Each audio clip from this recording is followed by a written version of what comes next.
안녕하세요. 목요일 피탐성에 나오신 빛의 성도님들, 텍사스에 그런 말이 있는지는 확신할 수가 없지만 이제 마지막 꽃샘 추위가 끝이 나고 본격적인 봄 담장에 들어가는 것 같습니다. 어제도 낮에는 80도 가까이 올랐던 것 같고요. 오늘도 낮 기온은 제법 높은 것 같은데요. 그래도 아침 저녁 제법 선선하고 쌀쌀하기까지 합니다. 모두 환절기에 마지막까지 긴장 늦추지 마시고 감기 걸리지 않도록 조심하시기 바랍니다. 우리 같이 기도하고 오늘 말씀 공부 시작하겠습니다.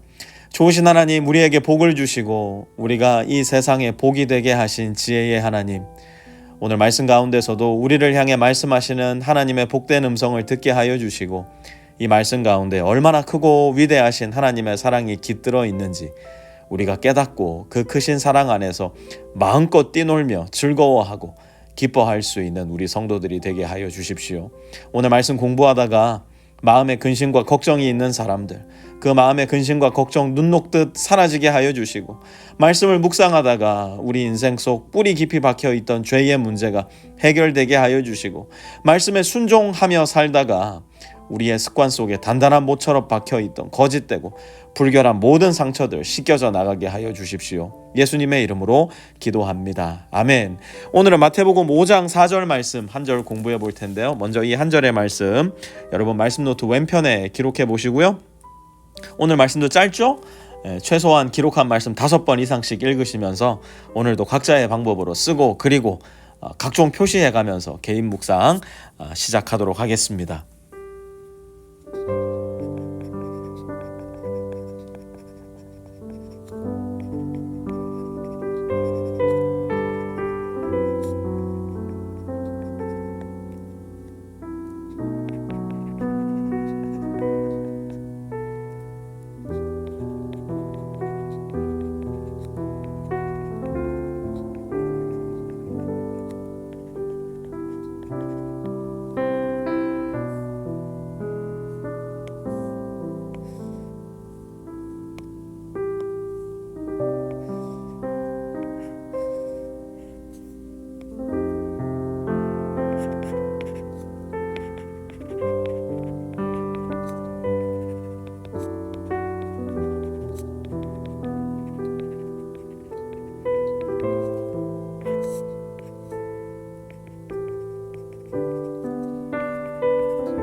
자, 이제 몇 가지 질문 함께 나누면서 더 깊은 묵상 속으로 들어가 보려고 하는데요. 다시 한번 어제와 똑같은 질문 드립니다. 오늘 말씀은 어떤 문맥 속에서 기록된 말씀일까요? 마음이 가난한 사람, 어제 본문이죠. 그리고 오늘 본문인 슬퍼하는 사람. 이 사람은 어떤 관계, 어떤 연관이 있을까요? 어제 말씀 기초로 또 이번 주 말씀 기초로 한번 문맥을 떠올려 보시면서 여러분들 스스로 잠잠히 이 질문 생각해 보시고 여러분들의 생각을 가급적이면 글로 정리해서 여러분들 말씀 노트에도 한번 기록해 보시기 바랍니다. 잠시 시간 드릴 테니까요. 첫 번째 질문 여러분들 스스로 생각하시면서 말씀 묵상하시면서 기록까지 한번 해보도록 하겠습니다.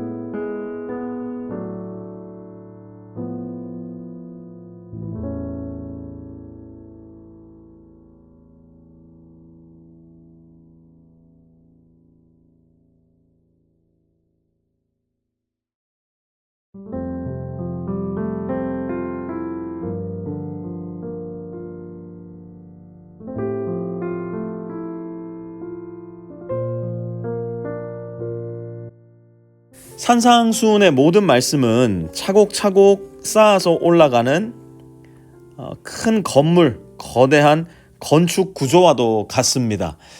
산상수훈의 모든 말씀은 하나하나 별개의 말씀이 아니라 그 모든 것들이 하나로 연결된 위대하고도 장엄한 한 편의 설교라는 말이에요.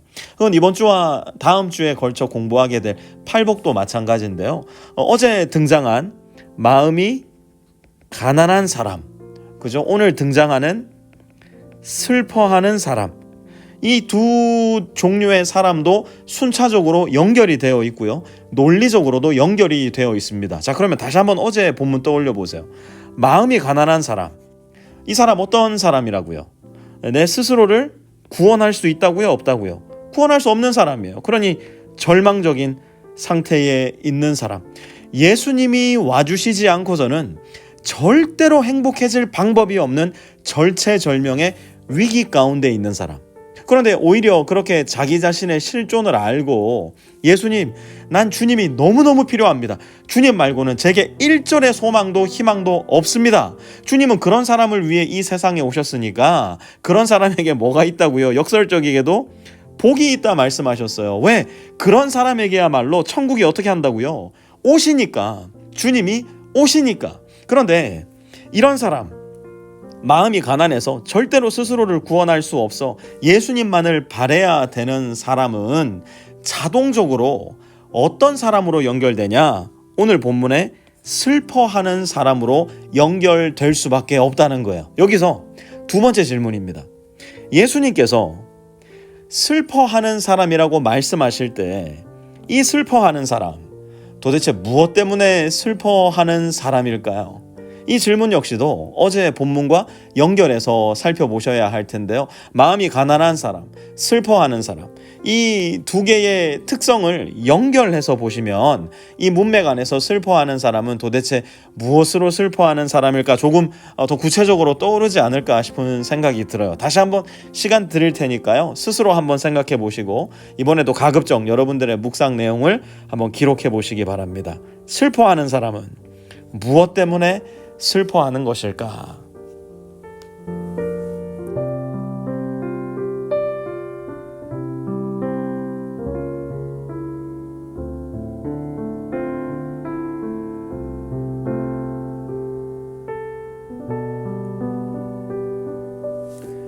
여러분 한번 논리적으로 생각해 보세요. 순차적으로 생각해 보세요. 내 안에 내 스스로를 구원할 방법이 없어요. 나한테는 하나님께 잘 보일 방법도 없어요. 오히려 내 안에는 뭐만 가득해요? 냄새나고 눈살 찌푸려지는 죄만 가득한 겁니다. 악만 가득한 겁니다. 수근수근거리고 음담패설하고 보지 말아야 할 것들을 보는 눈, 말하지 말아야 할 것들을 말하는 입, 듣지 말아야 할 것들을 듣는 귀, 생각하지 말아야 할 것들을 생각하는 우리의 마음. 여러분 그게 저와 여러분 아닙니까? 그러니까 그런 우리를 보니까 어떻게 돼요? 슬퍼할 수밖에 없는 겁니다. 뭐 때문에? 내 안에 자꾸만 주님을 멀리 떠나려 하는 우리의 그 악한 본성 때문에. 가만히 내버려 두면 우리는 천국으로 이끌리는 게 아니라 가만히 내버려 두면 자꾸만 지옥으로, 죄로, 죄의 중력에 이끌려서 하나님과는 자꾸 멀어지잖아요. 여기 내가 있잖아요. 우리의 습성이에요 이게. 이걸 생각하면 어떻게 됩니까? 슬퍼할 수밖에 없다는 거예요. 더 쉽게 제가 설명드려 볼게요. 여러분 하루의 삶을 다 하고 집에 돌아오시면 뭐 하세요? 하루의 삶을 다 하고 집에 돌아오셔가지고 막 고스톱 치고 그러시는 분 잘 안 계시잖아요.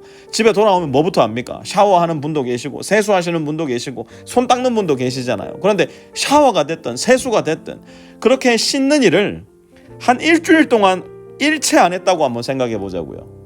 일주일 동안 세수 한 번 안 하고 샤워 한 번 안 하고 손 한 번 안 닦고도 내 얼굴 보면서 아이고 사과 같은 내 얼굴 이쁘기도 하지요. 눈도 동글, 입도 동글, 코도 동글동글 이럴 사람 누가 있냐고요. 우리는 극도로 문명화되고 또 부유한 나라에 살다 보니까 뭐 일주일 이렇게 안 씻을 일조차 없어요. 근데 정말 그냥 예를 위한 예로서 이렇게 일주일을 안 씻고 살면 내가 날 볼 때마다 무슨 생각이 들까요? 아마 슬플 겁니다. 왜 슬플까요? 내가 이렇게 더러운 인간이 아닌데, 내가 이렇게 냄새나는 인간이 아닌데, 나 이렇게 못생긴 사람 아닌데 씻고 싶다, 깨끗해지고 싶다. 이게요, 이성적이고 합리적인 사람의 자연스러운 상태일 겁니다. 영적인 상태도 마찬가지예요. 우리가 정상적이기만 하다면, 우리가 이성적이고 합리적인 영성을 갖추고만 있다면, 우리는 우리 안에 여기저기 덕지덕지 붙어있는 이 죄를 바라보면서 날마다 이 죄를 씻어내려고 애를 쓸 거예요. 그런데 우리 스스로는 이 죄를 씻어낼 방법이 없거든요. 그래서 성경이 가르쳐 준 거예요. 이 죄를 씻어내려면 너희가 해야 될 게 있다. 그게 뭐라고 이야기해요? 성경은 그것을 회개라고 이야기합니다. repentance. 성경은 우리에게 회개를 가르쳐줘요. 회개는 다름이 아니라 우리의 죄된 모습, 더러워진 모습을 슬퍼하고 애통하면서 하나님, 이런 더러운 나의 모습을 그대로 두지 마시고 씻어주세요. 깨끗하게 해주세요. 이 모든 죄의 흔적들을 제게서 거두어 가주세요. 예수 그리스도의 보혈의 능력으로 내 머리에서부터 발끝까지 나의 죄를 깨끗하게 씻어주세요. 우리의 영혼을 하나님께 맡겨 샤워하는 시간이 바로 회개의 시간이에요. 그런데 우리는 가끔 혼동하잖아요. 한번 회개했으면 그걸로 끝이지 뭘 또 회개하고 또 회개하고 또 회개하느냐고.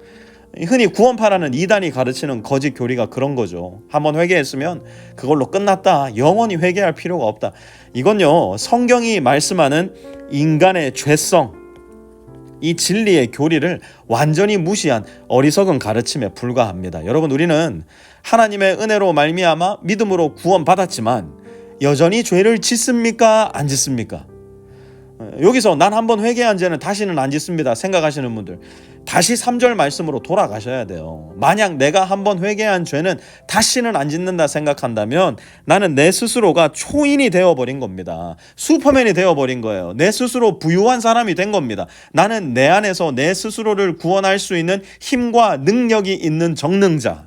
다시 말하면 저 에덴 동산에서 시작된 내 스스로가 신이 되고자 하는 유혹에 또 빠져버린 거예요. 여러분, 우리에게는 그런 힘이 없어요. 그런 능력이 없다고요. 그러다 보니 우리는 구원받았지만 여전히 죄를 짓는 구원받은 죄인으로 이 세상을 살아갑니다. 그러니 이런 내 자신을 보면 나한테 어떤 마음이 생겨요? 애통하는 마음, 슬퍼하는 마음이 생기는 겁니다. 그래서 그 결과가 뭐예요? 날마다 어디로 가야 돼요? 회개의 자리로 돌아가야 되는 겁니다. 그게 어디냐면 하나님 아버지께로 돌아가는 거예요.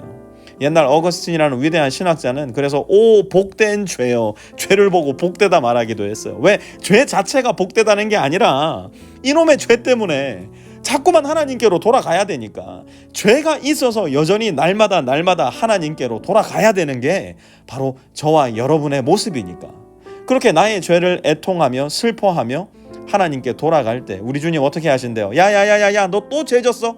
아유 지겹다 지겨워, 이제 그만 내 눈앞에서 사라져라, 이렇게 말씀하시는 것이 아니라 괜찮다, 그래서 내가 있지 않냐, 그래서 내가 너의 아버지지 않냐. 오히려 주님은 우리를 뭐 하시는 거예요? 위로해 주시는 거예요. 감싸 안아 주시는 거예요. 사랑하는 빛의 성도 여러분, 날마다 아침 저녁으로 세수하고 샤워하는 여러분은 복 있는 사람들입니다. 그래서 여러분들 모두에게 향기가 나고 예쁘고 멋있잖아요. 그런데 더 복 있는 사람, 그 사람 어떤 사람이냐? 날마다 아침 저녁으로 하나님 앞에 나와서 내 안에 여전히 발견되는 죄를 슬퍼하면서 애통하면서 정직하고 진실되게 그 죄를 고백하는 사람이에요. 그런 사람을 하나님이 위로해 주시고 하나님이 긍휼히 대해 주시기 때문입니다. 오늘 혹시 오늘 말씀 공부하면서 그동안 하나님 앞에 가져가지 못했던 숨겨진 죄가 떠오르신다면 우리 한번 정직하게 진실되게 슬퍼하는 마음으로 애통하는 마음으로 회개할 수 있는 시간 가졌으면 좋겠는데요. 기도할 시간 드릴 테니까요. 오늘 말씀 의지해서 회개의 기도 올려드리는 시간, 그래서 아버지 품으로 돌아가 아버지께 위로받는 시간 우리 모두 함께 가질 수 있었으면 좋겠습니다.